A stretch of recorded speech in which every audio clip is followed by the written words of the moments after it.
वो कितना खुश हुआ था। अगली सुबह बॉस और उसके लोग उठकर देखते हैं कि पार्क उस पुराने टैक्सी को लेकर वहाँ से भाग गया है। वो लोग भी पार्क को पकड़ने के लिए तुरंत वहाँ से निकल जाते हैं। यहाँ उस टैक्सी में एसी चलाते वक्त कार से ठंडी हवा की जगह गर्म धुआं आने लगता है। दरअसल ये कार काफी दिनों से बंद पड़ी रहने की वजह से खराब हो गई है। इतने में एक ट्रक पार्क की कार को ओवरटेक करने की कोशिश करता है और गुस्से में पार्क भी कार की स्पीड बढ़ा देता है, मगर तभी अचानक गाड़ी का इंजन बंद पड़ जाता है, जिससे वो ट्रक को ओवरटेक नहीं कर पाता है। अब थोड़ी देर बाद वो कार फिर से चल पड़ती है, जबकि पार्क आगे जाकर देखता है कि उस ट्रक की किसी कार से टक्कर हो गई है और अगर पार्क ने उस ट्रक को ओवरटेक करने की कोशिश की होती तो शायद आज उसकी कार का एक्सीडेंट हो गया होता, जिसके लिए वो आज के दिन खुद को भाग्यशाली मानता है। जिधर थोड़ी दूर आगे जाने पर पार्क को मिस्टर गो का फोन आता है। वो उससे उसकी लोकेशन के बारे में पूछता है। पार्क भी उसके ऊपर भरोसा करता था, इसलिए वो उसको बता देता है कि वो डॉन की माँ के गांव जा रहा है, क्योंकि शायद अब उसकी माँ ही बता सकती है कि वो इस वक्त कहाँ पर है। उधर हम देखते हैं कि बॉस ने मिस्टर गो को धमकाकर पार्क की लोकेशन का पता लगा लिया है। वहीं पर पार्क डॉन की माँ के घर पहुंच जाता है, जहाँ पर वो देखता है कि डॉन की माँ के पाँव में प्लास्टर लगा हुआ है। वो कोई भी भारी काम नहीं कर पा रही थी,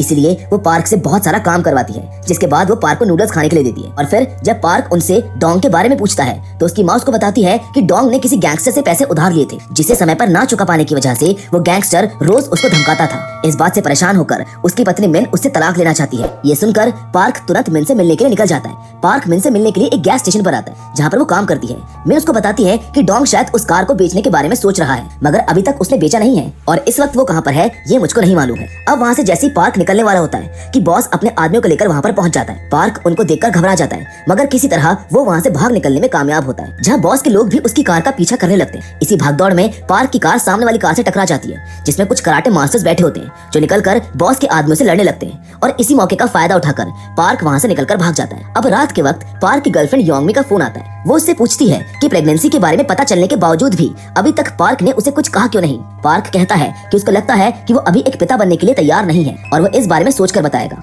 अब पूरे दिन की भागदौड़ की वजह से थका हारा पार्क गाड़ी में ही सो जाता है, जहाँ अचानक बीच रात में उसकी कार का रेडियो बज उठता है। उसे अपने बचपन की वो बात याद आती है, जब वो अपने पिता के साथ घंटों इस गाड़ी के अंदर बिताया करता था। उसके पिता को ये गाड़ी बेहद पसंद थी और उन्होंने इसका नाम स्टेलर रखा था, यानी कि आसमान का तारा। अगले दिन पार्क गाड़ी के गर्म इंजन पर ऑमलेट बना रहा होता है कि तभी उसे डॉन की पत्नी मिन का फोन आता है। मिन बताती है कि उनकी बेटी ने अपने पिता डॉन को एक फोन बूथ से कॉल किया था और पार्क तुरंत उस फोन बूथ का पता लगा लेता है, मगर फोन की बैटरी खत्म हो जाने की वजह से वो वहाँ पहुँचने के लिए गाड़ी के गूगल मैप का इस्तेमाल करता है, पर गूगल मैप उसे खाई के पास ले आता है, जहाँ पर वो गिरते गिरते बचता है। तभी वहाँ पर कुछ स्कूल के बच्चे पार्क की गाड़ी के सामने फोटो खिंचवाने लगते हैं, जिन फोटोज को वो सोशल मीडिया पर पोस्ट कर देते हैं। उधर बॉस के आदमी भी पार्क की लोकेशन का पता लगा लेते हैं उन सोशल मीडिया के फोटोज के थ्रू। अब पार्क उस फोन बूथ की जगह पहुंचकर कुछ लोगों को डॉन का हुलिया बताकर उसके बारे में पूछताछ करता है। तभी कुछ लोग उसको बताते हैं कि उन्होंने ऐसे देखने वाले एक आदमी को गाड़ी लेकर उस तरफ जाते हुए